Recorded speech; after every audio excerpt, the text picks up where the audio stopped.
Hello, my name is Lance, and this is my AR Sandbox, and today I'm going to be doing a demonstration of this Skyrim board wall. Hopefully that's visible, as a makeshift dam in my AR Sandbox for education. So first of all, I have some sort of island with a eroded crater of sorts at the top.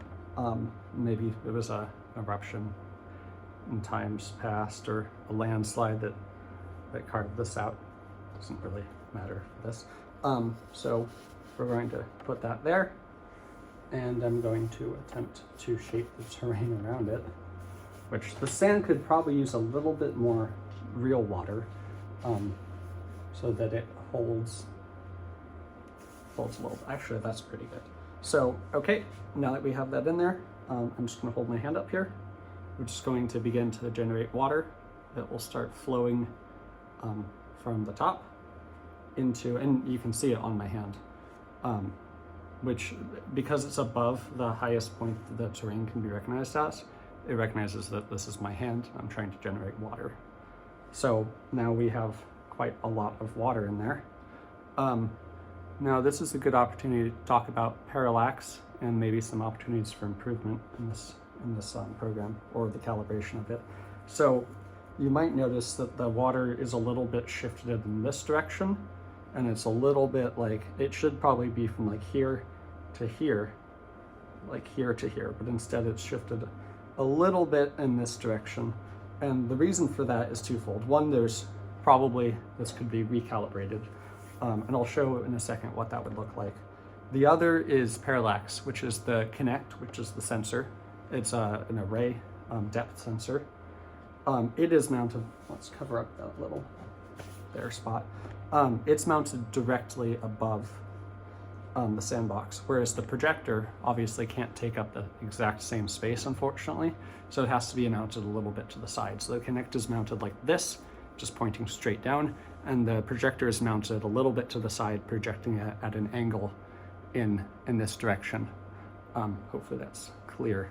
Which is why, you know, you can imagine if it's projecting from this side, it's kind of angled a little bit in that direction.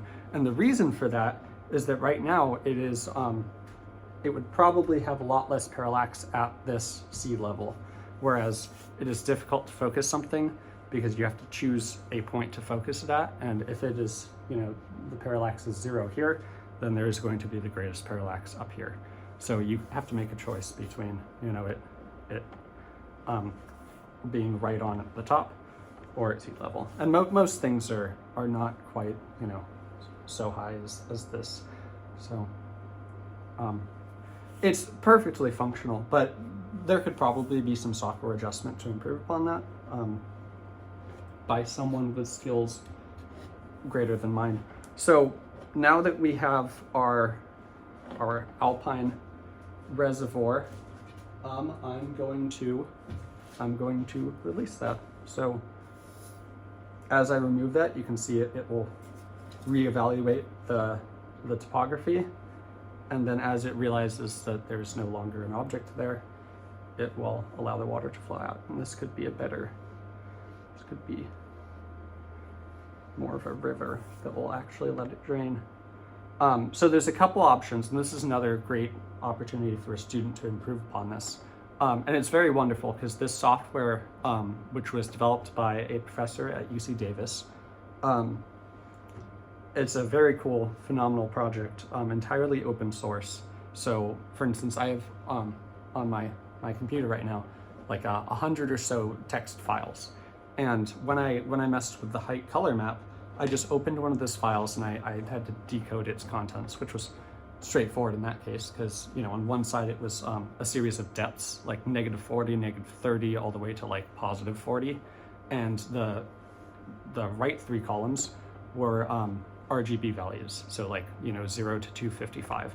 And those 3 values together would make up a color. So for each row, it was essentially just a depth and a color.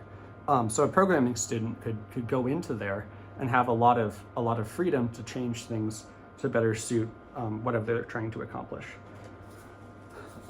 Which is one of the coolest things about the software, because I, as a relatively novice programmer, was able to figure out how to turn this grayscale and then upload it to, or show that grayscale color map to an STL or a depth map to STL converter, which then made it into, you know, an actual 3D shape.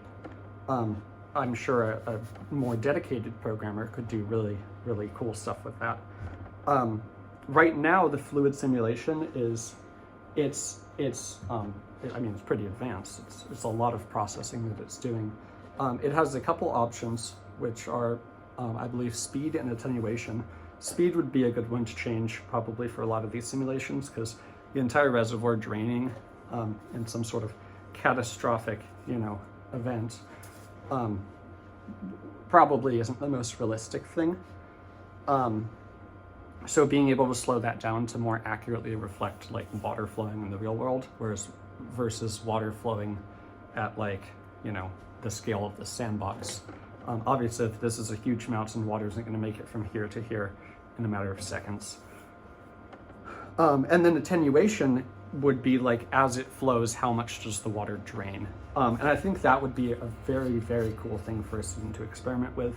You could add like vegetation, that perhaps like vegetated areas, maybe as the water flows through it, like they take more water is lost to like seeping into the ground, rather than just flowing, you know, straight massive like flash flood to its destination. And like having a way to make that variable, or like designate certain areas as like forests that slow down flow and maybe lead to greater attenuation, would be very cool. I've seen people do things such as make alternate, pretty much just water, but recolored in different properties as lava. And perhaps like you could click on a point, maybe like here, and then designate that as a volcano, and maybe like magma would flow out, and maybe it would like interact with the terrain, or like water perhaps even. And I think that would be a very cool project for a student to experiment with as well. And those tools are the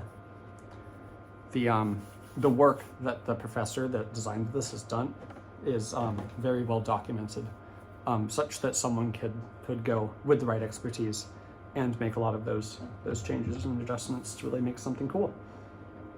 So yeah. Oh, the next thing I wanted to talk about is right here. I have my calibration tool. So to calibrate it, which would help with some of that that parallax that we're seeing, it's very simple. I made this out of just a CD with a piece of paper glued to it, and I made a little copper handle out of some extra copper wire that I used to ground my vacuum so it could vacuum up sand safely. But you would just hold this out, and the software, the calibration software, would tell you where to put it, and you would just hold it there and press a button, and then it would give you a new spot and a new spot, and you just do that in an array in a number of different spots, and it recognizes where that is and makes adjustments to the, I believe, the depth plane that it projects on, and the calibration of the projector relative to the Kinect. So yeah, I'll just do another quick demonstration. So yet another thing that I think would be very cool for a student to do, that is much more accessible. I think this would be quite easy for most students, or very, very feasible, is to design 3D printed devices to test within here. For instance, this one, I designed it numerous. I probably went through dozens and dozens of different iterations of parts, 3D printed parts for the Sandbox. I did not 3D print a dam because I very much like this. But a student could easily design maybe like a Hoover Dam kind of looking structure, and experiment with how different shapes interact with the performance, and a teacher could explain about like how dams work and how they function and what the physics is that's going on and what goes into the design, and being able to 3D print and like do CAD work and make those designs, I think would really lend itself to this project. But yeah, as that flows out, that concludes the demonstration. Thanks for watching.